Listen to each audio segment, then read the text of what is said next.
மதுரமாக்கின தேவனாய் காணப்பட்டார். அல்லேலூயா, அல்லேலூயா. ஒருவேளை இன்றைக்கும் மாறாவினுடைய அனுபவத்தில், மாறாவினுடைய அந்த அனுபவத்தினாலே பிழியப்பட்டவர்களாய், மாறாவினுடைய அனுபவத்தினால் வேதனை நிறைந்தவர்களாய், இருதயம் முழுவதுமாய் துக்கம் நிறைந்தவர்களாய், நம்ம என்னத்தை செய்வோம், அடுத்து நம்ம என்ன எதிர்காலம் இருக்கிறது, அடுத்து நம்ம எங்க கால் வைப்போம் அப்படின்ட்டு ஒருவேளை குழப்பத்தோடு இருப்பீர்களானால், கர்த்தர் நகோமியினுடைய மாறாவின் வாழ்க்கையை மதுரமாக்கினவர், மாறாவினுடைய தண்ணீரை மதுரமாக்கினவர். விசுவசிக்கிற உங்களுடைய வாழ்க்கையில கர்த்தர் மதுரமான வாழ்க்கையாய் கர்த்தர் மாற்ற வல்லவராய் காணப்படுகிறார். ஹல்லேலூயா. ஏசாயா 41வது அதிகாரம் 17 19 வரைக்கும் வாசிக்கிற பொழுது வசனம் எப்படியாய் சொல்லுகிறது? ஏசாயா 41 17 19. சிறுமையும் எளிமையுமானவர்கள் தண்ணீரை தேடி அது கிடையாமல் அவர்கள் நாவு தாகத்தால் வரலும் போது கர்த்தராகிய நான் அவர்களுக்கு செவி கொடுத்து இஸ்ரவேலின் தேவனாகிய நான் அவர்களை கைவிடாதிருப்பேன். உயர்ந்த மேடுகளில் ஆறுகளையும் பள்ளத்தாக்குகளின் நடுவே ஊற்றுகளையும் திறந்து வனாந்தரத்தை தண்ணீர் தடாகமும் வறண்ட பூமியை நீர்க்கேணிகளுமாக்கி வனாந்தரத்திலே கேதுரு மரங்களையும் சீத்தின் மரங்களையும் மிருது செடிகளையும் ஒலிவு மரங்களையும் நட்டு அவாந்திர வெளியிலே தேவதாரு விருட்சங்களையும் பாய்மர விருட்சங்களையும் புன்னை மரங்களையும் உண்டு பண்ணுவேன். கர்த்தருடைய கரம் அதை செய்தது என்றும் இஸ்ரவேலின் பரிசுத்தர் அதை படைத்தார் என்றும் யாவரும் கண்டு உணர்ந்து சிந்தித்து அறிவார்கள். ஒருவேளை இன்னைக்கு நம்ம நினைக்கலாம், ஏன் ஆண்டவரே அந்த இஸ்ரவேல் ஜனங்களை மாறாவுக்கு கொண்டு போனீங்க, ஏன் ஆண்டவரே நகோமி அந்த தேசத்துக்கு கொண்டு போனீங்க அப்படின்னா, அதே போல நம்முடைய வாழ்க்கையை நினைத்து கொண்டு, ஏன் ஆண்டவரே இந்த கஷ்டத்தை எனக்கு கொடுத்து இருக்கிறீங்க, ஏன் ஆண்டவரே என் வாழ்க்கை இப்படி ஒரு வனாந்தரத்தின் தன்மையா இருக்கிறது, ஏன் ஆண்டவரே என் வாழ்க்கையில ஒரு செழிப்புமே வரமாட்டேங்குது அப்படின்னா, கர்த்தர் இங்க சொல்றாரு, சிறுமையும் எளிமையுமானவர்கள் தண்ணீரை தேடி அது கிடையாமல் அவர்கள் நாவு தாகத்தால் வரலும் போது, அதுல சொல்லப்படுகிறது, இனி என்ன நன்மையும் இல்லை அப்படின்ட்டு சரீரத்தின் அளவும் மனதின் அளவும் பலவீனப்படுகிற பொழுது வசனம் சொல்லுகிறது, அப்படி வரலும் போது கர்த்தராகிய நான் அவர்களுக்கு செவி கொடுத்து இஸ்ரவேலின் தேவனாகிய நான் அவர்களை கைவிடாதிருப்பேன். ஹல்லேலூயா, ஹல்லேலூயா. இன்றைக்கும் கர்த்தர் நமக்கு வாக்கு கொடுக்கிறார். ஒருவேளை நினைத்த காரியங்கள்ல ஜெயம் பெற முடியாதபடிக்கு, நினைத்தபடி முன்னேற முடியாதபடிக்கு, நினைத்தபடி வாழ்க்கையில வெற்றி காண முடியாதபடிக்கு, ஒருவேளை இன்றைக்கு அழுகையோடு புலம்பலோடு மனதின் ஆழத்தில் பாரத்தோடு ஆண்டவரே கூப்பிட்டு ஜெபித்து நாவு வரலுகிற சூழ்நிலையில் இருந்தாலும் கர்த்தர் சொல்றாரு, நான் உங்களை கைவிடாதிருப்பேன், நான் உங்களை கைவிடாதிருப்பேன், நான் உனக்காக இறங்கி வருவேன் என்று கர்த்தர் நமக்கு வாக்கு கொடுக்கிற தேவனாய் காணப்படுகிறார். அல்லேலூயா. அங்க மாறாவுல 3 நாள் பயணப்பட்டு தொண்டை தண்ணி எல்லாம் வத்தி போச்சு, எண்ணத்தை குடிப்போம் அப்படிங்கிற ஒரு நிலைமையில கர்த்தர் அங்க ஒரு அற்புதத்தை செய்தார்.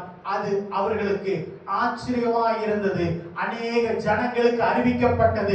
அநேக ஜனங்கள் அதை கண்டு ஆச்சரியப்பட்டார்கள். அநேக ஜனங்கள் கண்டு தேவனை துதித்தவர்களாய் காணப்பட்டார்கள். அதனுடைய அர்த்தம், கர்த்தர் உன்னுடைய வாழ்க்கையில ஒருவேளை வனாந்தரத்தில் அனுமதித்திருக்கலாம், வறட்சியான காரியத்தில் அனுமதித்திருக்கலாம், மாறாவிற்குள்ள அனுமதித்திருக்கலாம், ஆனால் முடிவில் கர்த்தர் உன் வாழ்க்கையில அற்புதத்தை செய்தார் என்று, பரிசுத்தர் உன் நடுவில் கிரியை செய்தார் என்று சகல ஜனங்களும் அறிந்து கொள்ளும்படியாக அந்த வசனத்தை கர்த்தர் எப்படி முடிக்கிறார்னா, 20வது வசனத்தை வாசிக்கிற பொழுது கர்த்தருடைய கரம் அதை செய்தது என்று.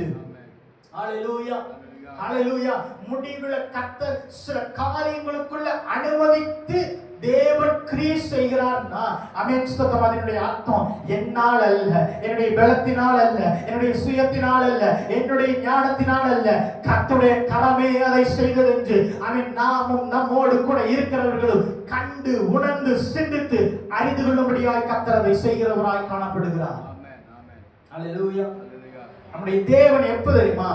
நம்ம எதிர்பார்க்கிற நேரத்துல கிரியை செய்கிறவர் அல்ல, அல்லது எல்லாமே சாதகமா இருக்கிற பொழுது கிரியை செய்கிறவர் அல்ல.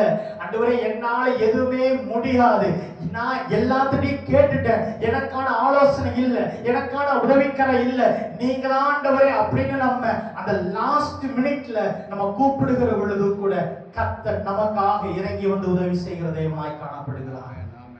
ஹல்லேலூயா, ஹல்லேலூயா, ஆமென். ஸ்தோத்திரம். அதனுடைய அர்த்தம் தேவன் நம்மை கைவிடாதிருக்கிறார் என்று நாம் அறிந்து கொள்ளும்படியாக, கர்த்தர் நம்மோடு கூட இருக்கிறார் என்பதை சகல ஜனங்களும் அறிந்து கொள்ளும்படியாக, நாம் ஆராதிக்கிற தேவன் நம்மை விடுவிக்க அவருடைய கரத்தை நம்மேல் வைத்திருக்கிறார் என்பதை அநேகர் அறிந்து கொள்ளும்படியாய் கர்த்தர் கிரியை செய்கிற தேவனாய் காணப்படுகிறார். ஹல்லேலூயா. அதனால இதுல வாசிக்கிறோம், 18ல வாசிக்கிற பொழுது, உயர்ந்த மேடுகளில் ஆறுகளையும் பள்ளத்தாக்குகளின் நடுவே ஊற்றுகளையும் திறந்து வனாந்தரத்தை தண்ணீர் தடாகமாகவும் வறண்ட பூமியை நீர் கேணிகளாகவும். அதனுடைய அர்த்தம், வனாந்தரத்துல என்ன ஆகாது, வனாந்தரம் தண்ணீர் தடாகமா மாறாது, வறண்ட பூமி நீர் கேணியாய், கிணறு உள்ளது அல்லது ஊற்றுள்ள ஒரு இடமாய் மாறாது. உலக பார்வையில மாறாது, முடியாது, நடக்காது அப்படிங்கறத கர்த்தர் முடித்து காட்டுகிற தேவனாய் காணப்படுகிறார். ஹல்லேலூயா, ஹல்லேலூயா. இங்க சொல்லப்படுகிறது வனாந்தரத்தை தண்ணீர் தடாகமாக. அப்போ வனாந்திரம் ஒரு நாளும் தண்ணீர் இருக்கிற இடமாய் மாறாது.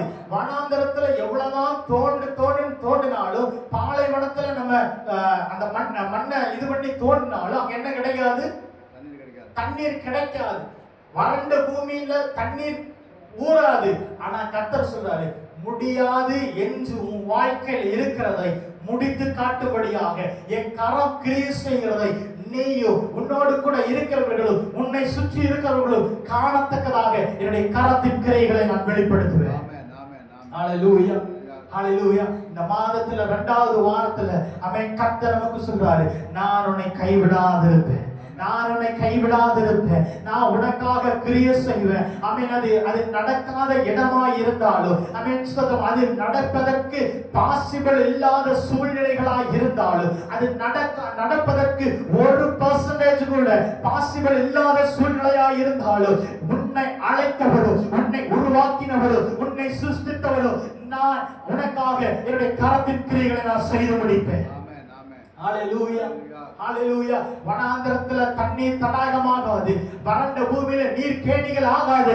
ஆனா நான் உன்னை அழைச்சிட்டேன். நீ சிறுமையும் எளிமையுமானவனா இருந்தாலும், நீ என்னை நோக்கி கூப்பிட்டு உன் நாளும் வறண்டு போனாலும், உனக்காக நான் இறங்கி வந்து வனாந்தரத்தை தண்ணீர் தடாகமாக்குவேன். வறண்ட பூமியை நீர் கேணிகளாக நான் உனக்காக செய்து முடிக்கிற தேவனாய் இருக்கிறேன் என்று அவர் வெளிப்படுத்துகிறவராய் காணப்படுகிறார்.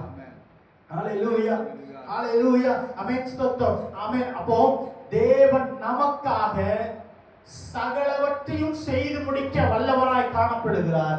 அவர் ஏற்ற நேரத்தில் செய்கிற தேவனாய் காணப்படுகிறார். ஹல்லேலூயா, ஹல்லேலூயா. அடுத்து வாசிக்கிற பொழுது, அதிலே 19ல வாசிக்கிற பொழுது வசனத்துல சொல்லுகிறது, வனாந்தரத்துல கேதுரு மரங்களையும் சீத்தி மரங்களையும் மிருது செடிகளையும் ஒலிவ மரங்களையும் நட்டு அவாந்தர வெளியிலே தேவதாரு விருட்சங்களையும் பாய்மர விருட்சங்களையும் புன்னை மரங்களையும் உண்டு பண்ணுவேன். இது எல்லாம் யாருக்கு தெரியுமா? ஆமென். சிறுமையும் எளிமையுமானவர்கள், தண்ணீரை தேடி அது கிடையாமல் அவர்கள் நாவு தாகத்தால் வரலும் போது. ஹல்லேலூயா, ஹல்லேலூயா. இன்னைக்கு ஒருவேளை நம்ம தேடி தேடி தேடி அலைந்து அலைந்து அலைந்து ஒரு நன்மையும் பார்க்க முடியாதபடிக்கு, ஒரு மேன்மையும் பார்க்க முடியாதபடிக்கு, ஒரு முன்னேற்றமும் இல்லாதபடிக்கு நம்ம இருந்தாலும், அப்படி வறண்டு கிடக்கும் போது கர்த்தர் சொன்னாரு, கர்த்தராகி நான் அவர்களுக்கு செவி கொடுப்பேன். ஹல்லேலூயா, ஹல்லேலூயா. அவர் செவி கொடுக்கிறார் அப்படின்னா நம்முடைய ஜெபத்தை கேட்டார்னு மாத்திரமல்ல, செவி கொடுத்து மீதி இருக்கிற எல்லா காரியத்தையும் அவர் நேர்த்தியாய் செய்து முடிக்கிற தேவனாய் காணப்படுகிறார். ஆமென். ஹல்லேலூயா. யாக்கோபு வீட்டிலிருந்து விரட்டப்பட்டான். யாக்கோபு வீட்டை விட்டு வெளியே வர்றப்ப அவனுடைய தாய் சொன்னது என்னது? தாய் என்ன சொல்லி எடுத்தான்? நான் திரும்ப கூப்பிடுற வரைக்கும் அல்லது நான் திரும்ப அழைக்கிற வரைக்கும் நீ என்ன பண்ணக்கூடாது? வர கூடாது. இப்போ யாக்கோபு வீட்டை விட்டு வெளியே வந்துட்டான். லாபான் எங்க இருக்கான்னு தெரியாது. லாபானுடைய குடும்பம் எங்க இருக்குன்னு தெரியாது. அவங்க வெல் செட்டில்டா இருக்காங்களான்னு தெரியாது. அவங்கள்ட்ட என்ன இருக்குதுன்னு தெரியாது. ஆனா அந்த தாயினுடைய வார்த்தையை கேட்டு யாக்கோபு என்ன பண்ணலாம்? வனாந்தரத்துல புறப்படலாம். இப்போ வனாந்தரத்துல யாக்கோபுக்கு துணைக்கு யாரும் இல்லை. அவன் கையில என்னதான் இருக்குது? ஒரே ஒரு கோழி மட்டும்தான் இருக்கு. தனிமையாக்கப்பட்டவனா இருக்கிறான்.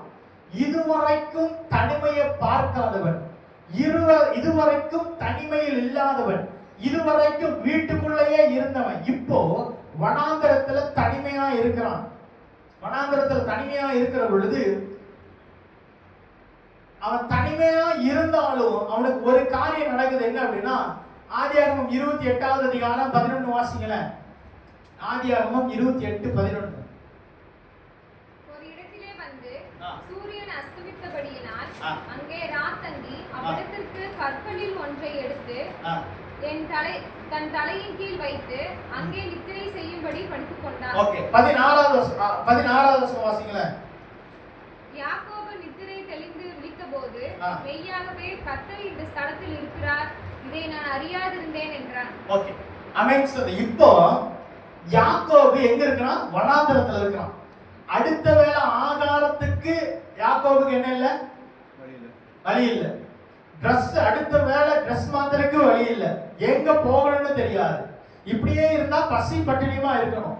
ஆனா வசனம் சொல்லுகிறது, இந்த தனிமையிலும் அவன் என்ன பண்றான்? என்ன பண்றான்? தண்ணீர் இல்ல, ஆகாரம் இல்ல, ட்ரெஸ் இல்ல, எங்க போகணும்னு தெரியாது, பாதை எதுன்னு தெரியாது. ஆனா வசனம் சொல்லுகிறது, இப்படி இருக்கிற சூழ்நிலையிலும் யாக்கோபு என்ன பண்றான்? தூங்கறான். அல்லேலூயா, அல்லேலூயா. இப்போ என்னன்னு எங்க போகணும்னு தெரியல, என்னத்தை சாப்பிடணும்னு தெரியல, என்னத்தை குடிப்பணும்னு தெரியல, லாபான் வீட்டுக்கு வழி எதுன்னு தெரியல. இத்தனை குழப்பங்கள் நடுவில், இத்தனை போராட்டத்தின் நடுவில், இத்தனை தேவை நடுவில் சூரியன் அஸ்தமனமானதும் அங்க இருக்கிற ஒரு கல்லை எடுத்து என்ன பண்றான்?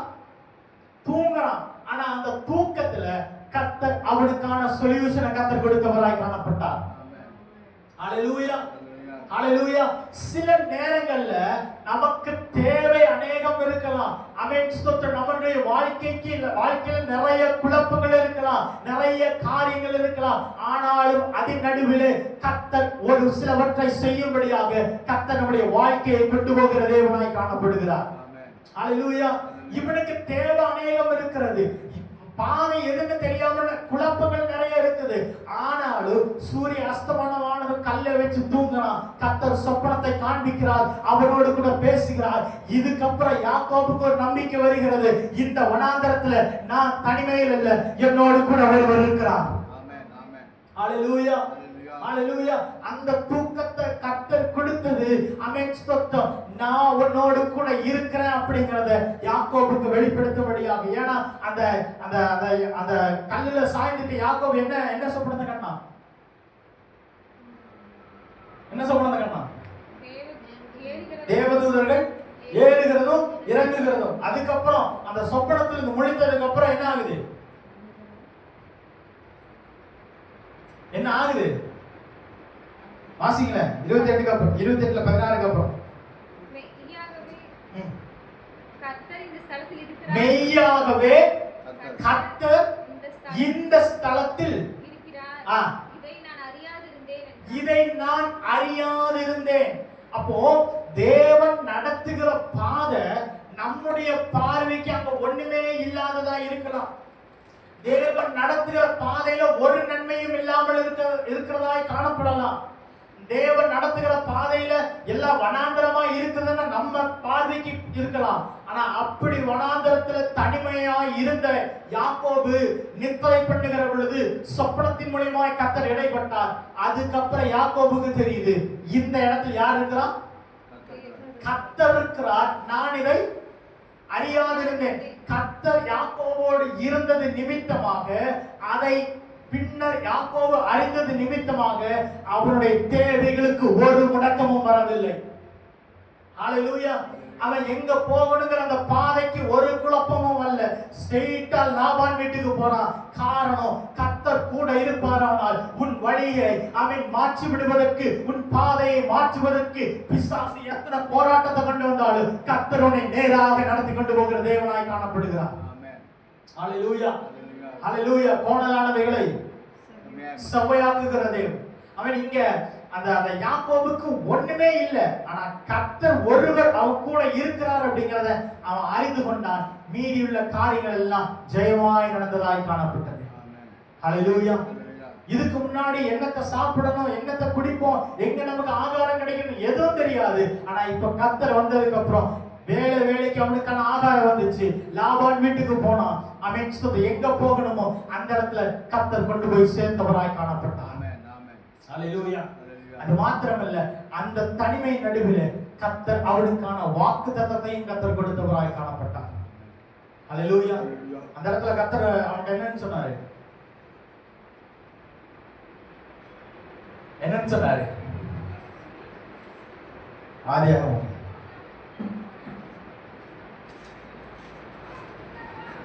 28 நான் உன்னோடு இருந்து போகிற இடமெல்லாம் உன்னை காத்து இந்த தேசத்துக்கு உன்னை திரும்ப வர பண்ணுவேன். நான் உனக்கு சொன்னதை செய்யும் அளவும் உன்னை கைவிடுவதில்லை. நான் உனக்கு சொன்னதை செய்யும் அளவும் கைவிடுவதில்லை. அங்க வாக்கு கொடுக்கிறாரு, நான் உன்னோடு இருந்து. இப்போ இந்த தனிமையில ஒரு அந்த வனாந்தரத்துல தனித்து விடப்பட்டவனாய் எங்க போகணும்னு தெரியாது, யார் கூட யாருமே கூட இல்ல அப்படிங்கிற ஒரு நிலைமையில இருக்கிறான். ஆனா கர்த்தர் முதல்ல ஒரு காரியத்தை சொல்றாரு, நான் உன்னோடு கூட இருக்கிறேன். ஹalleluya. அடுத்து எங்க போகணும் அப்படிங்கிற பொழுது கர்த்தர் சொல்றாரு, நீ போகிற இடத்திலெல்லாம் உன்னை காத்து. வனாந்தரத்துல காடுகளின் நடுவில் ஆத்த கடக்கணும், இப்படி நிறைய காரியம் இருக்குது. இந்த ஏசாவா இருந்தா விளக்க பார்த்தா என்ன பண்ணிடுவான்? ஏசா யாரு?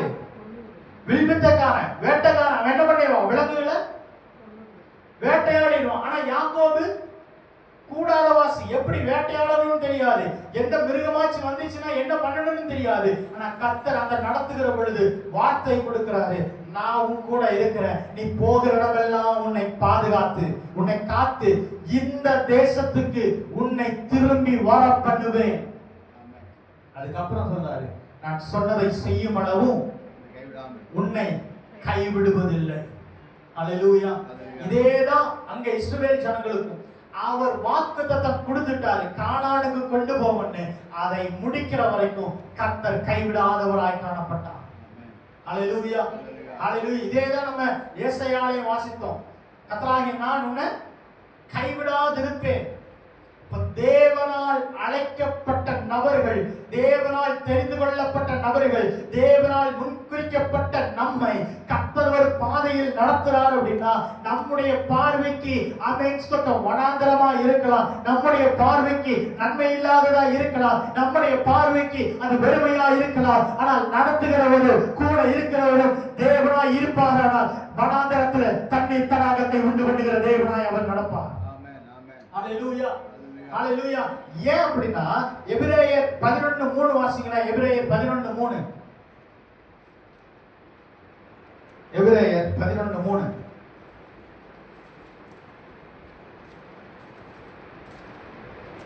விசுவாசத்தினாலே நாம் உலகங்கள் தேவனுடைய வார்த்தையினால் உண்டாக்கப்பட்டதென்றும் இவ்விதமாய் காணப்படுகிறவைகள் தோன்றப்படுபவைகளால் உண்டாகவில்லை என்றும் அறிந்திருக்கிறோம். ஓகே, விசுவாசத்தினால் நாம் உலகங்கள் தேவனுடைய வார்த்தையினால் உண்டாக்கப்பட்டதென்று.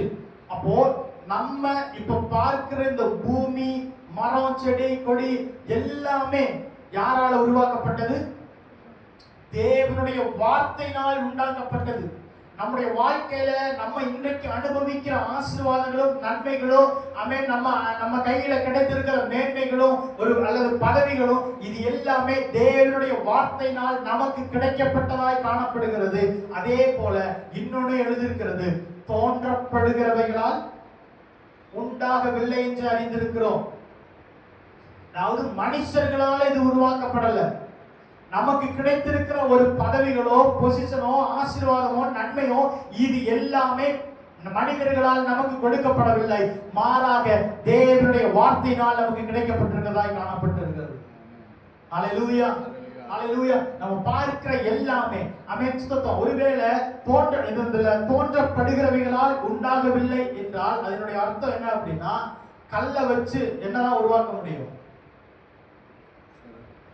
கல்லை வச்சு என்னதை உருவாக்கலாம்? ஒரு கல் இருக்கு, அதை வச்சு என்ன உருவாக்கலாம்? ஒரு ஆட்டாங்கல் உருவாக்கலாம், செக்கு உருவாக்கலாம், மரத்தை வச்சு மேசை உருவாக்கலாம், நாட்காலி உருவாக்கலாம்.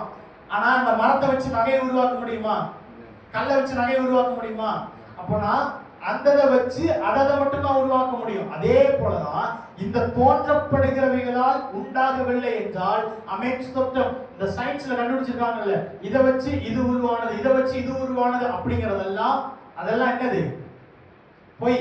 மாறாக தேவனுடைய வார்த்தையினாலே சகலமும் உருவாக்கப்பட்டிருக்கிறதாய் காணப்படுகிறது. ஹல்லேலூயா, ஹல்லேலூயா. அவருடைய வார்த்தையினாலதான் அன்றைக்கு மாறாவும் மதுரமாய் மாறினது. அவருடைய வார்த்தையினாலதான் வானமும் பூமியும் உருவாக்கப்பட்டது. அவருடைய வார்த்தையினாலதான் யாக்கோபும் ஆசீர்வதிக்கப்பட்டான். அவருடைய வார்த்தையினாலதான் தாவீதும் ராஜாவானான். அவருடைய வார்த்தையினாலதான் யோசேப்பும் சிங்காசனத்தில் அமர்ந்தான். அவருடைய வார்த்தையினாலதான் இன்றைக்கு நானும் நீங்களும் ரட்சிக்கப்பட்டு தேவனுடைய பிள்ளைகளாய் மாற்றப்பட்டிருக்கிறோம். ஹல்லேலூயா, ஹல்லேலூயா. ஏன் அப்படின்னா அமைச்சம் ரோமர் 4வது அதிகாரம் 17 சொல்லப்படுகிறது, அவர் இல்லாதவைகளை இருக்கிறது போல அழைக்கிறவராய் காணப்படுகிறார். வாசிங்களா ரோமர் 4:17. அங்கே ஜாதிகளுக்கு உன்னை தகப்பனாக ஏற்படுத்தினேன். 4:17. அநேக ஜாதிகளுக்கு உன்னை தகப்பனாக ஏற்படுத்தினேன் என்று எழுதியிருக்கிறபடி அவன் தன் விசுவாசித்தவருமாய் மரித்தோரை உயிர்ப்பித்து இல்லாதவைகளை இருக்கிறவைகளைப் போல அழைக்கிறவருமாய் இருக்கிற தேவனுக்கு முன்பாக நம்ம எல்லாருக்கும் தகப்பனானார். ஓகே, அமைச்சர் இங்க ஆபிரகாமை குறித்து சொல்லப்படுகிற பொழுது இங்க ஆபிரகாம் இருக்கிறான், சாராள் இருக்கிறாங்க. ஆனா என்ன இல்ல? சந்ததி இல்ல. ஆனா கர்த்தர் வாக்குத்தத்தம் கொடுக்கிறார், அநேக ஜாதிகளுக்கு உன்னை தகப்பனாக ஏற்படுத்தினேன். இங்க ஏற்படுத்தினேன் இருக்குது, அங்க ஏற்படுத்தினேன் இருக்கும். அப்போ ஒன்று இல்லாத போதே அதை இருக்கிறதாக நினைத்து கர்த்தர் என்ன பண்றாரு? வாக்குத்தத்தம் கொடுக்கிறாரு. இப்ப நமக்கு ஒரு வாக்குத்தத்தத்தை கர்த்தர் கொடுத்திருக்கிறார் அப்படின்னா நம்முடைய கண்கள் அதை பார்க்கல, ஆனால் தேவன் நமக்கு அதை கொடுப்பட்டு ஆல்ரெடி உருவாக்கி வைத்துட்டு தான் கர்த்தர் நமக்கு வாக்குத்தத்தத்தை கொடுக்கிறாரு. இங்க ஆபிரகாமுக்கு அதை அப்படிதான் சொல்றாரு, அநேக ஜாதிகளுக்கு உன்னை தகப்பனாக ஏற்படுத்தினேன். இன்னும் இவனுக்கான தலைமுறை இன்னும் என்ன ஆகல? ஆபிரகாம் கண்ணால பார்க்கல. அந்த தலைமுறை வருமா வராதான்னு ஆபிரகாமுக்கு சாராளுக்கு டவுட்டும் இருக்கு. ஆனா கர்த்தர் சொல்றாரு, அவன் அழைத்து சொல்றாரு, உன்னை அநேக ஜாதிகளுக்கு தகப்பனாக ஏற்படுத்தினேன். அதனுடைய அர்த்தம் கர்த்தர் நம்ம பார்க்காததை அவர் ஆல்ரெடி பார்த்து அவர் உருவாக்கிட்டு தான் கர்த்தர் நமக்கான வாக்குத்தத்தத்தை கொடுக்கிற தேவனாய் காணப்படுறார். ஹல்லேலூயா. அதனாலதான் அவர் 100% இந்த வார்த்தைகளை சொல்றாரு, நான் சொன்னதை செய்யும் அளவு உன்னை கைவிடுவதில்லை. ஏன்னா நம்முடைய பார்வைக்கு நமக்கு உண்டாக வைக்கப்பட்டிருக்கிற ஆசீர்வாதம் நம்முடைய கண்களுக்கு தெரியாது. நம்முடைய பார்வைக்கு நமக்கு முன்பாக வைத்திருக்கிற நன்மை தெரியாது. நம்முடைய பார்வைக்கு நம்முடைய தலைமுறைக்காக கர்த்தர் ஆயத்தம் பண்ணி வைத்திருக்கிறது தெரியாது. ஆனால் கர்த்தர் வாக்குத்தத்தம் கொடுத்திருக்கிறார் அப்படின்னா அந்த வாக்குத்தத்தம் நிறைவேறுகிற காலத்தை அவர் முன்னதாகவே அறிந்து வாக்குத்தத்தத்தை கொடுக்கிற தேவனாய் காணப்படுகிறார். எத்தனை பேருக்கு புரியுது? எத்தனை பேருக்கு புரியுது? ஒருவேளை நமக்கு இன்னைக்கு கொடுத்திருக்கிற வாக்குத்தத்தம் அல்லது கடந்த வாரங்கள்ல நமக்கு கொடுத்திருக்கிற வாக்குத்தத்தம் நம்முடைய பேரில் நம்முடைய குடும்பத்தின் பேரில் வாக்குத்தத்தம் கொடுத்திருப்பார்னா ஒருவேளை நம்முடைய மாம்சத்திற்குரிய கண்கள்ல பார்க்கிற பொழுது அன்றைய இந்த வாக்குத்தத்தம் நிறைவேறுவதற்கு பாதை இல்லை, வழி இல்லை, இது நிறைவேறுவதற்கு சூழ்நிலை இல்லை, எந்த ஒரு சாதகமான காரியங்களை நினைக்கலாம். ஆனால் கர்த்தர் சகலவற்றையும் தன்னுடைய வார்த்தையினால் உருவாக்குகிற தேவனாய் காணப்படுகிறார்.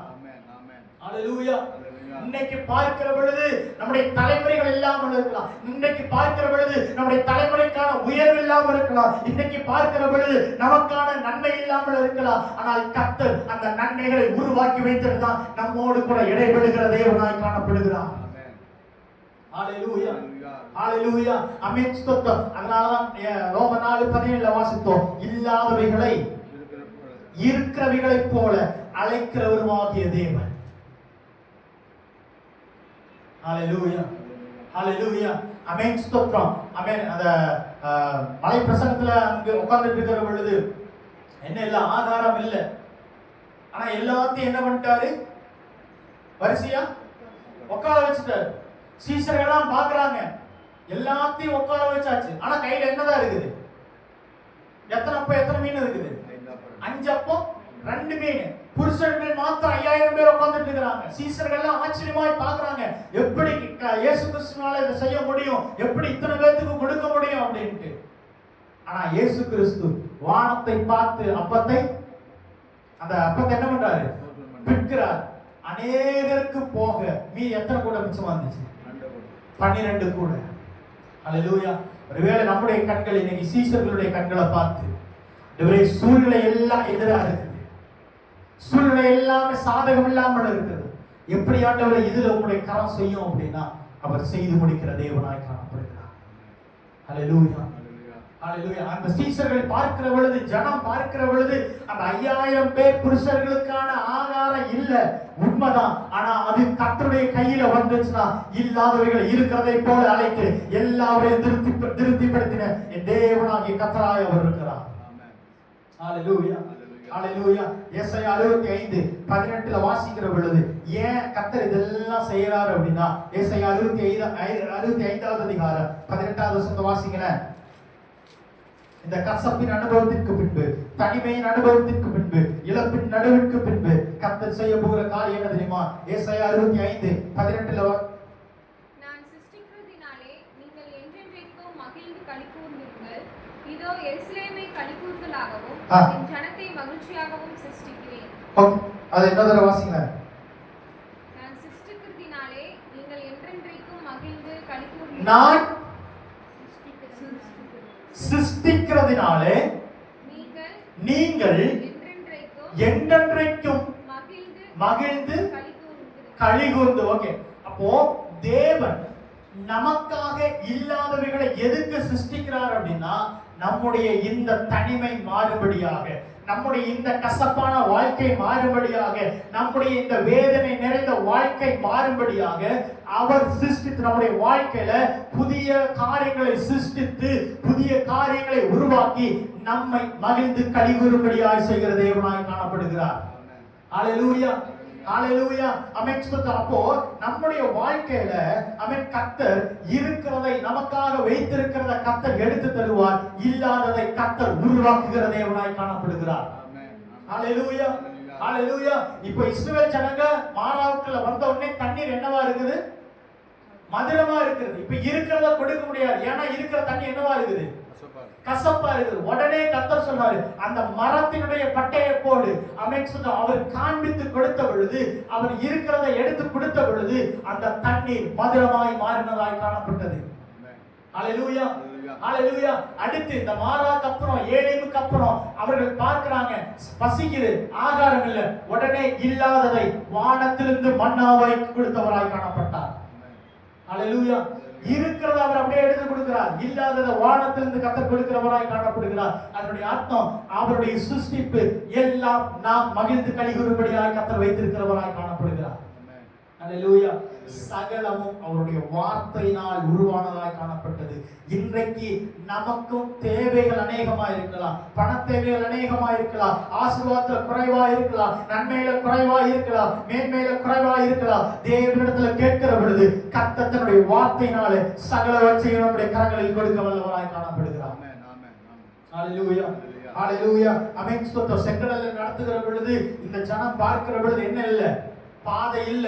ஆனா கர்த்தருக்கு தெரியும், அந்த இடத்துல பாதையை உங்களுக்காக நான் முன்னாடி என்ன பண்ணிருக்கிறேன், ஆயத்தம் பண்ணிருக்கிறேன். தண்ணீரை பிளந்த உடனே வெட்டாந்தரையில கர்த்தர் நடக்க செய்தவராய் காணப்பட்டார். ஒவ்வொரு ஸ்டெப்பும் எடுத்து வைக்கிறாங்க, ஒவ்வொரு ஸ்டெப்லயும் என்ன இல்ல, தண்ணீர் இல்ல. ஆனா இதுக்கு முன்னாடி பார்க்கிற பொழுது எல்லாமே தண்ணீராய் இருந்தது. ஆனால் கர்த்தர் தன்னுடைய வார்த்தை வெளிப்படுத்தினதுக்கு அப்புறம், மோசே கையை தூக்கினதுக்கு அப்புறம் தண்ணீர் பிளந்தது, செங்கடல் இரண்டாய் பிளந்தது. இப்ப பார்க்கிற பொழுது தண்ணீர் இல்ல, எல்லாம் வட்டாந்தரையாய் இருந்ததாய் காணப்பட்டது. ஹல்லேலூயா, ஹல்லேலூயா. அவருடைய வார்த்தையினால அமேன் சுத்தம் இல்ல அப்படிங்கிறது ஒன்றுமே இல்ல. அதனாலதான் கர்த்தர் எழுதி வைத்திருக்கிறார், இதோ நான் சகலத்தையும் புதிதாக்குகிறேன். ஹல்லேலூயா, ஹல்லேலூயா. இஸ்ரவேல் ஜனம் பாக்குது, இப்ப புதுசா அந்த இடத்துல பாலத்தை போட முடியாது, கடல் மேல பாலத்தை போட முடியாது. இப்ப கட்டினாலே எவ்வளவோ நேரம் ஆகும். ஆனா இப்ப இந்த தண்ணீரையும் பிளக்க முடியாது. ஆனால் சகலத்தையும் புதிதாக்குகிற தேவன் தன்னை நம்பி வந்த ஜனத்திற்காக, தன்னுடைய வார்த்தைக்கு செவிசாய்த்த ஜனத்திற்காக, தன்னுடைய வார்த்தைக்கு இணங்கி நின்ற மோசேக்காக கர்த்தர் செங்கடலை இரண்டாய் பிளந்தார். அவர் முன்னமே முன்குறித்தபடி வெட்டாந்தரையிலே ஜனங்கள் நடந்து சென்றவர்களாய் காணப்பட்டார்கள். ஹல்லேலூயா. இன்னைக்கு நம்ம போற பாதை அல்லது கர்த்தர் நமக்கு ஆயத்தமாக்கி வைத்திருக்கிற அந்த கானான் தேசத்தை பார்க்க முடியாதபடிக்கு செங்கடல் நடுவே இருக்கலாம், யோர்தான் நடுவே இருக்கலாம். ஆனா கர்த்தர் நமக்காக அதை இரண்டாய் பிளக்கிற தேவனாய் காணப்படுகிறார். ஹல்லேலூயா. இன்னைக்கு நம்முடைய பார்வைக்கு பாதை இல்லாம இருக்கலாம், ஆனால் கர்த்தர் பாதைகளை உருவாக்குகிற தேவனாய் காணப்பட்டார். ஹல்லேலூயா. அதனாலதான் யாக்கோபு சொல்றான், தேவனே கூட இருக்கிறார் என்பதை நான் என்ன பண்ணாமன்னு அறியாதிருந்தேன். அதனாலதான் கர்த்தர் சொல்றார், நான் உன் கூட இருந்து உன்னை நீ போகிற இடமெல்லாம் உன்னை பாதுகாத்து நான் உன்னை திரும்பிக்கு கொண்டு வருவேன், நான் சொன்னதை செய்யும் அளவு உன்னை கைவிடுவது. ஹல்லேலூயா. அவர் நம்மளை அந்த வாக்குத்தத்தத்தின் பாதையில நம்மளை நடத்துறார் அப்படின்னா, அவர் நேர்த்தியாய் நம்மளை ஒரு பாதையில நடத்துறாரு அப்படின்னா, அந்த பாதையினுடைய முடிவை, அந்த பாதையினுடைய அந்த முடிவின் ஆசீர்வாதத்தை நம்முடைய கண்கள் காணும்படியாய் கர்த்தர் செய்கிற தேவனாய் காணப்படுகிறார். ஹல்லேலூயா. ஆமென். ஸ்தோத்திரம். ஏசாயா 43:19 வாசிங்களேன். ஏசாயா 43:19.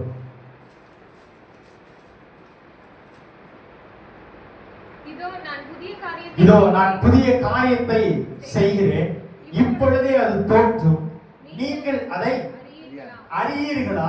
அடுத்து கர்த்தர் சொல்றாரு, நான் வனாந்திரத்திலே வழியையும் அவாந்திர வெளியிலே ஆறுகளையும் உண்டாக்குவேன். அப்போ இங்கே கர்த்தர் என்ன சொல்றாரு அப்படின்னா, முந்தினவைகளை நினைக்க வேண்டாம், பூர்வமானவைகளை சிந்திக்க வேண்டாம், இதோ நான் உனக்காக புதிய காரியத்தை செய்கிறேன், புதிய ஆசீர்வாதத்தை உருவாக்குறேன், புதிய நன்மையை உனக்காக உண்டாக்குவேன், புதிய தாழ்நிலை உனக்காக கொடுப்பேன், அவன் புதிய காரியத்தை உனக்காக நான் செய்து அவன் வனாந்திரத்திலே வழியையும் அவாந்திர வெளியிலே உனக்காக ஆறுகளையும் உண்டாக்குகிற தேவனாய் காணப்படுகிறேன் என்று கர்த்தர் இஸ்ரவேல் ஜனங்களுக்கு வாக்குத்தத்தம் கொடுத்தவராய் காணப்பட்டார். ஹல்லேலூயா.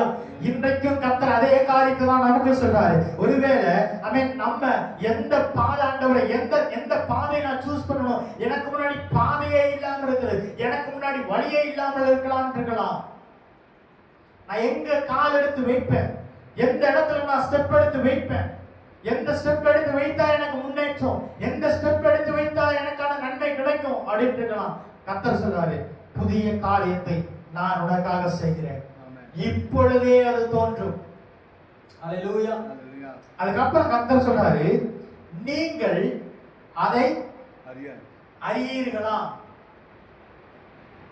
பாதை எங்க இருக்குன்னு யாக்கோபுக்கு தெரியாது, ஆனா முன்குறித்தவர் நேரான பாதையில் நடத்தி கொண்டு போனவராய் காணப்பட்டார்.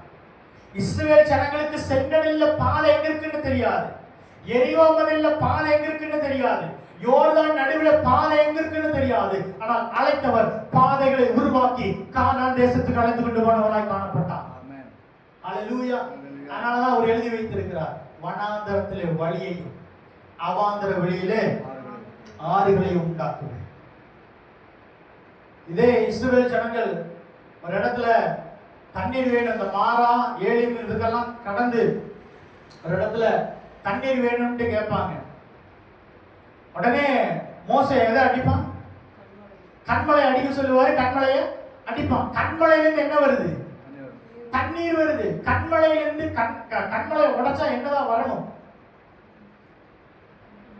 மண்ணு வரணும், கல் துகள்கள் வரணும். ஆனா கர்த்தர் இந்த ஜனத்தை போஷிப்பதற்காக இந்த இடத்துல வந்து நிற்பாங்க, இந்த இடத்துல இதை கேட்பாங்க அப்படின்னு முன்னமே அறிந்து கண்மலைகளுக்குள்ளாக தண்ணீரை கர்த்தர் அந்த ஜனத்திற்காக முன்கூட்டியே வைத்திருந்தவராய் காணப்பட்டார்.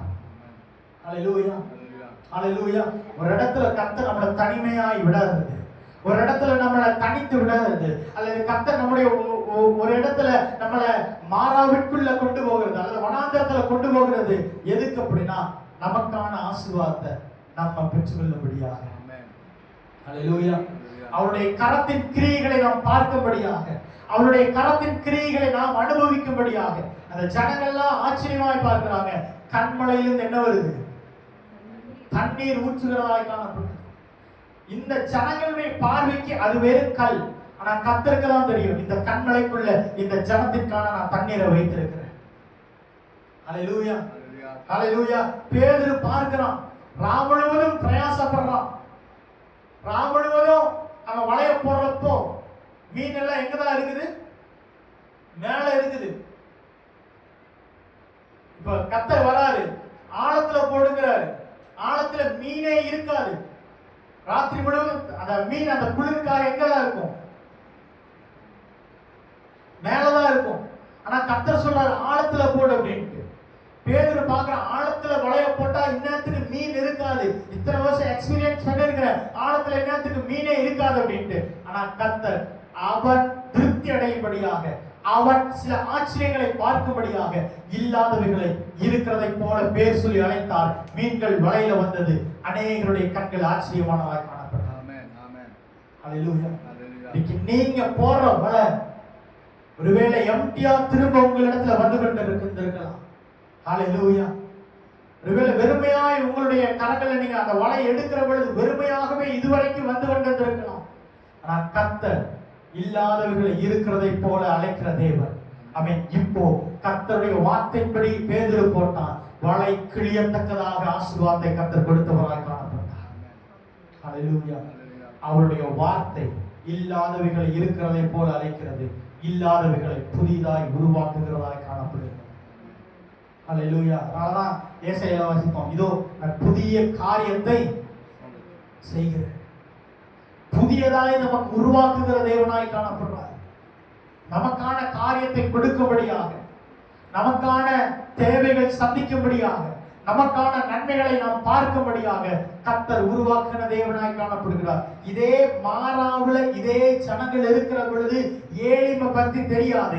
ஆனால் கர்த்தர் இந்த ஏழிமை இந்த ஜனங்கள் அனுபவிக்கணும் அப்படின்ட்டு முன்னதாகவே உருவாக்கி வைத்திருந்தவராய் காணப்பட்டார். அதனுடைய அர்த்தம் அந்த ஜனங்களுக்காக உருவாக்கப்பட்ட அல்லது ஆயத்தம் பண்ணப்பட்டதை அவன் இந்த ஜனங்களுடைய கண்கள் காணும்படியாக மாறாவிலே அந்த ஜனத்தை வைக்கவில்லை. மாறாவின் அந்த கசப்பின் அனுபவத்திலிருந்து கர்த்தர் ஏலிமுக்கு கொண்டு வந்து அவர்களுக்காக ஆயத்தமாக்கப்பட்ட, அவர்களுக்காக உண்டாக்கப்பட்ட, அந்த ஜனத்திற்காக உருவாக்கப்பட்ட ஏலிமை காண்பித்து கொடுத்தவராய் காணப்பட்டார். ஹல்லேலூயா. இன்னைக்கு நம்ம மாறாவிலேயே இருந்துருவோம் அப்படின்னு நினைச்சிட வேண்டாம். இந்த மாறாவினுடைய கசப்பான அனுபவத்திலேயே நம்முடைய வாழ்க்கை முடிந்ததுன்னு நினைக்காதீங்க. இப்படி மாறாவினுடைய பலவீனத்திலேயே நான் இருந்து மரித்திருவேன் நினைக்காதீங்க. இந்த மாறாவின் போன்ற இந்த கடன் பிரச்சனையிலே இருந்து என் வாழ்க்கை முடிஞ்சதுன்னு நினைக்காதீங்க. உங்களுக்காக மாறாவிற்கு அப்புறமாய் ஒரு ஸ்டெப் எடுத்து வைக்க உங்களுக்காக ஆயத்தமாக்கப்பட்ட ஏழிமை கர்த்தர் உருவாக்கி வைத்திருக்கிற தேவனாய் காணப்பட்டார். ஹல்லேலூயா, ஹல்லேலூயா. அதை அவர்களுக்கு காண்பித்து கொடுத்தவராய் வந்தார். ஆமென், ஸ்தோத்திரம். காரணம் ஆகாய் 2:19 வாசிக்கிற பொழுது, ஆகாய் 2:19, ஆகாய் 2:19,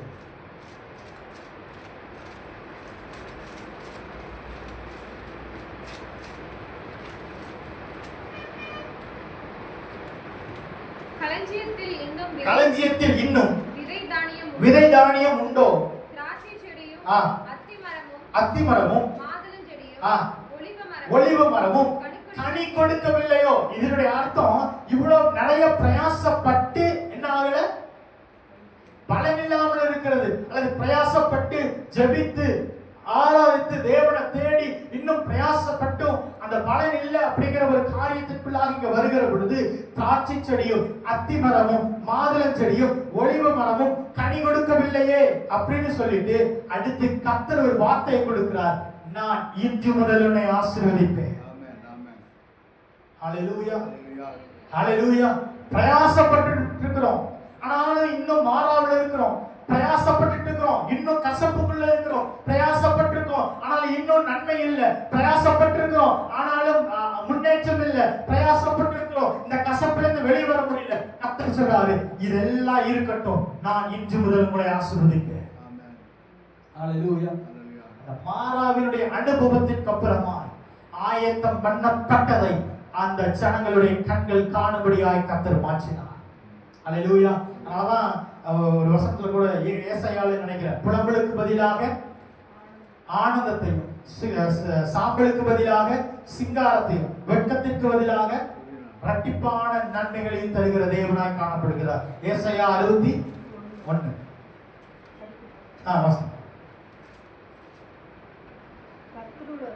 தேவனுடைய ஆவியானவர் என் மேல் இருக்கிறார்.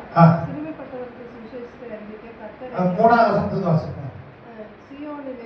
சீயோனிலே துயரப்பட்டவர்களை சீர்படுத்தவும் அவர்களுக்கு சாம்பலுக்கு பதிலாக சிங்காரத்தையும் துயரத்துக்கு பதிலாக ஆனந்த தைலத்தையும் ஒடுங்கின ஆவிக்கு பதிலாக துதியின் உடையும் கொடுக்கவும் அவர் என்னை அனுப்பினார். ஓகே, அப்படியே 7. உங்கள் வெட்கத்துக்கு பதிலாக கட்டளையான பலன் வரும். வெச்சைக்கு பதிலாக தங்கள் வாழ்க்கையில் சந்தோஷப்படுவார்கள். அது நிமித்தம் தங்கள் தேசத்தில் இரட்டிப்பான சுதந்திரம் அடைவார்கள். நித்திய மகிழ்ச்சி அவர்களுக்கு உண்டாகும். இப்போ மாறாமல் இருக்கிற பொழுது புலம்பலும் கசப்பும் சாம்பல் உட்காரதான அப்படிப்பட்டதான ஒரு அனுபவமும் கண்ணீரும் வேதனையும் இதெல்லாமே இருந்துச்சு. ஆனால் இதுக்கு அப்புறமா கர்த்தர் இன்னொரு காரியத்துல முன்னோக்கி நடத்துகிறாரு. அங்க இதுவரைக்கும் காணாத கர்த்தர் உருவாக்கி வைத்த, கர்த்தர் இந்த ஜனத்துக்காக ஆயத்தம் பண்ணின ஏழிமை அவர்கள் கண்டார்கள். இப்ப மாறாவில் அனுபவித்த புலம்பலுக்கு பதிலாக ஏழிமையிலே சந்தோஷத்தை கண்டார்கள். மாறாவில் அனுபவித்த கசப்புக்கு பதிலாக ஏழிமையிலே களி கூர்ந்தவர்களாய் மாறினார்கள். மாறாவில் அனுபவித்த சாம்பலுக்கு பதிலாக ஏழிலே சிங்காரத்தோடு இருந்தார்கள். மாறாவில் அனுபவித்த வெட்கத்திற்கு பதிலான அந்த வெட்கத்திற்கு பதிலாக ஏழிலே இரட்டிப்பான நன்மைகளை கர்த்தர் கொடுத்தவராய் காணப்பட்டார். ஹல்லேலூயா, ஹல்லேலூயா. நம்முடைய வாழ்க்கையில இன்றைக்கு இதே போல மாறாவின் அனுபவத்திற்குள்ளாக நம்ம அனுபவித்துக் கொண்டிருப்போம்னா அவன் கர்த்தர் சொல்றாரு, இது முடிவல்ல, இதுக்கப்புறம் நான் ஆயத்தம் பண்ணப்பட்டதை உன் கண்கள் காணும். ஹல்லேலூயா. நான் உனக்காக உருவாக்கி வைத்திருக்கிறத உன் கண்கள் காணும். நான் உனக்காக அமைச்சத்தை வைத்திருக்கிறதை உன் கண்கள் காணும். 1 கொரிந்தியர் 2வது அதிகாரத்துல 9வது வசனம் இப்படியாய் சொல்லுகிறது, எழுதி இருக்கிறபடி தேவன் தம்மில் அன்பு கூறுகிறவர்களுக்கு ஆயத்தம் பண்ணினவைகளை கண் காணவும் இல்லை, காது கேட்கவும் இல்லை, அவைகள் மனுஷனுடைய இருதயத்தில் தோன்றவும் இல்லை. காரணம், நமக்காக கர்த்தர் அதை உருவாக்கி வைத்தவராய் காணப்பட்டார். ஹல்லேலூயா. நமக்காக கர்த்தர் ஆயத்தம் பண்ணி வைக்கப்பட்டிருக்கிறத ஒருவேளை நம்முடைய கண்கள் காணாமல் இருக்கலாம், காதுகள் கேட்காமல் இருக்கலாம், நம்முடைய கண்கள் அதை பார்க்காமல் இருக்கலாம். ஆனால் தம்மில் அன்பு கூறுகிறவர்களுக்கு கர்த்தர் ஆயத்தம் பண்ணி வைத்திருக்கிறவராய் காணப்பட்டார். மாறாவில் இருக்கிற பொழுது ஏழிமை குறித்து இந்த ஜனங்கள் கேள்விப்படல. மாறாவில் இருக்கிற பொழுது 12 நீரூற்றுகளை பத்தி கேள்விப்படல. மாறாவில் இருக்கிற பொழுது 70 பேரிச்ச மரங்களை பத்தி கேள்விப்படல. ஆனால் மாறாவினுடைய அனுபவத்திற்கு அப்புறமாய் கர்த்தர் நடத்தி கொண்டு போனார். ஆயத்தமானதை அவர்களுடைய கண்கள் கண்டதாய் காணப்பட்டது. ஹல்லேலூயா. தண்ணீர் இல்லாதவர்களுக்கு 12 நீரூற்றையும், ஆகாரம் இல்லாதவர்களுக்கு 70 பேரிச்ச மரங்களையும் கொடுத்து கர்த்தர் அவர்களை ஆசீர்வதித்தவராய் காணப்பட்டார். அவர்களுடைய துக்கம் மாறினது, கண்ணீர் மாறினது, வேதனை மாறினது, புலம்பல் மாறினது. மாறாக ஆனந்தமும் களிப்பும் மகிழ்ச்சியும் அவர்களிடத்தில் தங்கினதாய் காணப்பட்டது. ஹல்லேலூயா, ஹல்லேலூயா. இதே போல கர்த்தர் நம்மையும் மாறாவிலேயே தங்கிவிட மாட்டார். கசப்பிலேயே நம்மளை நிலைநிற்க வைக்க மாட்டார். இந்த வேதனையிலே நம்மை நிறுத்த மாட்டார், அல்லது இந்த பலவீனத்திலேயே நம்மை முடக்க மாட்டார். மாறாக மாறாவிலிருந்து ஏலிமுக்கு கர்த்தர் அழைத்து கொண்டு போவார். ஹalleluya. ஆயத்தம் பண்ணப்பட்டதானதை கண்டு கண்கள் கண்டு இருதயம் மகிழ்ந்து களிகூறும்படியாய் கர்த்தர் மாற்ற வல்லவராய் காணப்படுகிறார். கையை தட்டி கர்த்தருக்கு நன்றி செலுத்துவோமா? எனக்காக ஆயத்தம் பண்ணப்பட்டவர், என் கண்கள் காணணும் ஆண்டவரே. மாறாவிலே என்னுடைய வாழ்க்கை முடங்கக்கூடாது. மாறாவிலே என் வாழ்க்கை முடக்கம் அல்ல. மாறா எனக்கு நிரந்தரம் அல்ல. வாய்களை விட்டு அறிக்கிடுவோமா? மாறா எனக்கு நிரந்தரம் அல்ல. இந்த புலம்பல் நிரந்தரம் அல்ல. இந்த கண்ணீர் நிரந்தரம் அல்ல. பலவீனம் நிரந்தரம் அல்ல. மாறாக நீர் எனக்காக ஆயத்தம் பண்ணப்பட்ட ஏழு கண்களுக்கு புலப்படணும். என் கண்கள் அதை காணணும். இருதயம் அதை கண்டு மகிழ்ந்து களிகூறணும் ஆண்டவரே. என் புலம்பலுக்கு பதிலாக ஆனந்தம் உண்டாகணும். சாம்பலுக்கு பதிலாக சிங்காரம் உண்டாகணும். வெட்கத்திற்கு பதிலாக ரஜதனையான பலனை என் கண்கள் காணணும். ஹalleluya.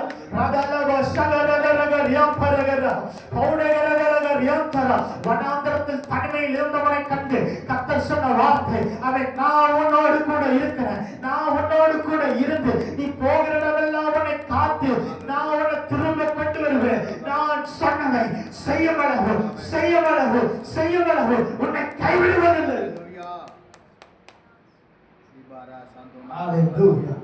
இந்த பலவீனத்திலேயே நீ இருந்திர போறதில்லை. இந்த கடன் பிரச்சனையிலேயே நீ இருந்திர போறதில்லை. இந்த போராட்டத்திலேயே நீ இருந்திர போறதில்லை. மாறாவினுடைய அனுபவத்திலிருந்து கர்த்தர் உன்னை கரம் பிடித்து அழைத்து கொண்டு போவார். உன்னை முன்னோக்கி நகர்த்துவார். உன்னுடைய பாதைகள் அவன் உனக்கான பாதையை அவர் காண்பிப்பார். ஹalleluya. ஜனம் நினைச்சாங்க மாறாவே முடிவாயிருமோ, மாறா முடிவாயிருமோ, எதிர்காலம் இல்லையா, தேவை சந்திக்கப்படாதா, இந்த பிரச்சனை மாறாதா அப்படின்னு நினைக்கிற பொழுது அங்கேயே முடக்கி வைக்கல. நன்மைகளை காண செய்து அவர்களை பலப்படுத்தி திரும்பவும் நகர்த்தி கொண்டு போனார். அவர் ஆயத்தம் பண்ணினதை அவர்கள் கண்கள் கண்டது. இல்லாததை இருக்கிறதை போல பேசி அழைக்கிறார். இன்றைக்கு உங்களுடைய இருதயத்துல எதெல்லாம் தேவை நீங்க நினைக்கிறீங்களோ, என்னென்ன காரியத்துல நினைக்கிறீங்களோ, எந்த சூழ்நிலையெல்லாம் சாதகம் இல்லாமலா இருக்கிறதோ, எந்த இடத்துல எல்லாம் உங்களுக்கான வழி திறக்கப்படாமல் இருக்கிறதோ, எந்த இடங்களில் எல்லாம் உங்களுக்கான கதவுகள் அடைக்கப்பட்டு இருக்கிறதோ, ஒருவேளை உங்களுடைய கண்கள் பார்க்கிறப்போ அங்க நன்மை இல்லாமல் இருக்கலாம். உங்களுடைய கண்கள் பார்க்கிறப்போ கதவு பூட்டப்பட்டதாய் காணப்படலாம். ஆனால் உனக்காக கர்த்தர் ஆயத்தம் பண்ணப்பட்டது உன் கண்கள் காணபடியா உனக்கு முன்பாக அடைக்கப்பட்டிருக்கிற வாசல்களை கர்த்தர் திறக்க வல்லவர். ஹalleluya. ஹalleluya. உனக்கான வாசல்களை கர்த்தர் திறக்க வல்லவர். உனக்கான பாதை உருவாக்க வல்லவர். உன்னை கரம் பிடித்து நடத்தி செல்ல அவர் உண்மையுள்ளவராய் காணப்படுகிறார். அதனாலதான் கர்த்தர் இந்த மாதத்துல வாக்குத்தத்தம் கொடுத்தார், நானே உன் பரிகாரியாகிய கர்த்தர். ஹalleluya. இன்னைக்கு எத்தனை பேர் நம்புறீங்க நான் இந்த பரிகாரியாகிய கர்த்தர் அப்படிங்கிற பொழுது எனக்கு இன்னொரு நம்ம இதுக்கு முன்னாடி வாசித்த ஒரு வசனத்தினுடைய அந்த வசனம் எனக்கு வருது. சங்கீதம் 38:8 நினைக்கிறேன். கர்த்தர் எனக்காக யாவையும் செய்து முடிப்பார். ஒரு நிமிஷம் அந்த வார்த்தையை அறிக்கிறீங்களா? கர்த்தர் சொல்லிட்டாரு, நானே உன் பரிகாரியாகிய கர்த்தர். இன்னைக்கு விசுவசித்து கர்த்தரிடத்துல நீங்க சொல்லுங்க, எனக்காக கர்த்தர் யாவையும் செய்து முடிப்பார். ஹalleluya. ஹalleluya. வாயில விட்டு அறிக்கையிடுவோமா? அவர் சொல்றாரு, அவர் சொல்லிட்டாரு, நானே உன் பரிகாரியாகிய கர்த்தர். அவர்கிட்ட இருந்து ரெஸ்பான்ஸ் வந்துருச்சு. உன்னுடைய ஜெபத்துக்கு, உன்னுடைய வேண்டுதலுக்கு அவர் சொல்றாரு, நானே உன் பரிகாரியாகிய கர்த்தர். இப்போ நம்ம விசுவசித்து கர்த்தர் சொல்ல போகிறோம், கர்த்தர் எனக்காக யாவையும் செய்து முடிப்பார். என் குடும்பத்துல, வேலை செய்கிற இடத்துல, என் தனிப்பட்ட வாழ்க்கையில, என் பொருளாதாரத்துல, என் பலவீனத்துல, என்னுடைய போராட்டத்துல, என்னுடைய இல்லாமையில கர்த்தர் எனக்காக யாவையும் செய்து முடிப்பார். ஹalleluya. கையை தட்டி கர்த்தருக்கு நன்றி செலுத்துவோமா? என்னுடைய தேவையுள்ள வாழ்க்கையில, என்னுடைய தேவையை சந்திக்கப்படாத நிலைமையில விசுவாசத்தோடு சொல்ற ஆண்டவரே, கர்த்தர் எனக்காக யாவையும் செய்து முடிப்பீர். ஹalleluya. ஹalleluya ஹalleluya. தேவைகள் அநேகமாய் இருக்கட்டும், பலவீனங்கள் பலவீனம் உங்களை தாக்கி கொண்டிருந்தாலும் இன்னைக்கு விசுவாசத்தோடு நீங்க அறிக்கையிட ஆரம்பித்தீர்களானால், அந்த தேவனை விசுவாசிப்பீர்களானால், பரிகாரியாகிய கர்த்தர் உங்களுக்காக யாவையும் செய்து முடிக்க வல்லவராய் காணப்படுகிறார். தனிமையில இருந்த யாக்கோபுக்கு தேவையான ஆகாரத்தை கொடுத்து, வஸ்திரத்தை கொடுத்து, அவன் கேட்டதெல்லாத்தையும் கொடுத்து, இரட்டிப்பான அந்த நன்மையோடு அந்த இரு பரிவாரங்களோடு திரும்ப அழைத்து கொண்டு வர செய்த தேவனாகிய கர்த்தர்.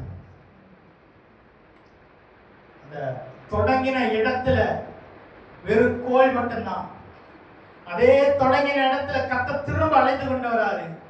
கோல் அல்ல, இரு பரிவாரங்களோடு யாக்கோபு வந்தவனாய் காணப்பட்டான். போகிறப்போ ஒண்ணுமே இல்லை, வெறுமை, தனிமை. நான் வர்றப்ப யாக்கோபு தனிமையில் இல்லை, இரு பரிவார ஆசீர்வாதங்களோடு கர்த்தர் அழைத்து கொண்டு வந்தார். நான் சொன்னதை செய்யும் அளவு உன்னை கைவிடுவதில்லை. உங்களுக்கு கொடுத்த வாக்கு தத்தத்தை நிறைவேற்றுகிறதற்கு அவர் ஒரு பாதையில நடத்துறாருன்னா தைரியமா முன்னோக்கி செல்லும்.